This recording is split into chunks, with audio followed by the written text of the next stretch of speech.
Hello break ని చూస్తున్నాం. ఐపీఎల్లో తప్పక గెలవాల్సిన మ్యాచ్లో రాయల్ ఛాలెంజర్స్ బెంగళూరు జట్టు విజయం సాధించింది. చెన్నై సూపర్ కింగ్స్ తో జరిగిన మ్యాచ్లో 27 పరుగుల తేడాతో రాయల్స్ టీమ్స్ గెలిచి ప్లే ఆఫ్ రేస్లోకి దూసుకెళ్లింది. ఇక తొలుత టాస్ ఓడి బ్యాటింగ్ చేసిన బెంగళూరు 5 వికెట్ల నష్టానికి 218 పరుగులు సాధించింది. ఆర్సీబీ బ్యాటర్లు రాణించడంతో భారీ స్కోర్ నమోదైంది. ఇక 219 పరుగుల విజయ లక్ష్యంతో బరిలోకి దిగిన చెన్నైకి ఆదిలోనే ఎదురుదెబ్బ తగిలింది.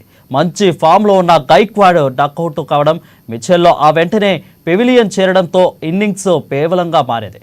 ఇక చెన్నై ప్లే ఆఫ్స్ కు క్వాలిఫై అయ్యేందుకు చివరి ఓవర్లో 11 పరుగులు అవసరమైన సమయంలో ధోనిని యాజ్ టైబ్రేట్ అవుట్ చేసి royal Chennai next level race మార్కాన్ని ఈజీ చేశారు. ఇక దీంతో చెన్నై చివరి లీగ్ మ్యాచ్లో ఓటమితో సీజన్ నుంచి నిష్క్రమించింది.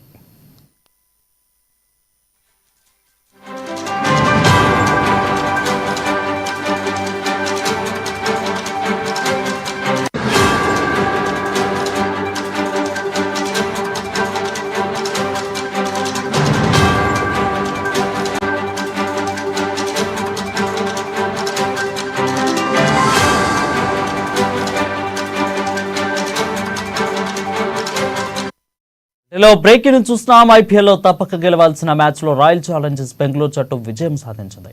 చెన్నై సూపర్ కింగ్స్ తో జరిగిన మ్యాచ్లో 27 పరుగుల తేడాతో రాయల్ టీమ్స్ గెలిచి ప్లే ఆఫ్ రేస్లోకి దూసుకెళ్లింది.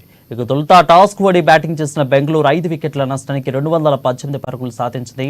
ఆర్సీబీ బ్యాటర్లు రాణించడంతో భారీ స్కోర్ నమోదైంది.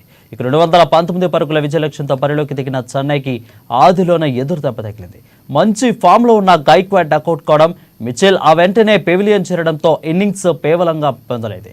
ఇక చెన్నై ప్లే ఆఫ్స్ కు క్వాలిఫై అయ్యేందుకు చివరి ఓవర్లో 11 పరుగులు అవసరమైన సమయంలో ధోనిని యాస్ట్రైల్ అవుట్ చేసి రాయల్స్ కు నెక్స్ట్ లెవెల్ రేస్ మార్కాన్ని ఈజీ చేశాడు.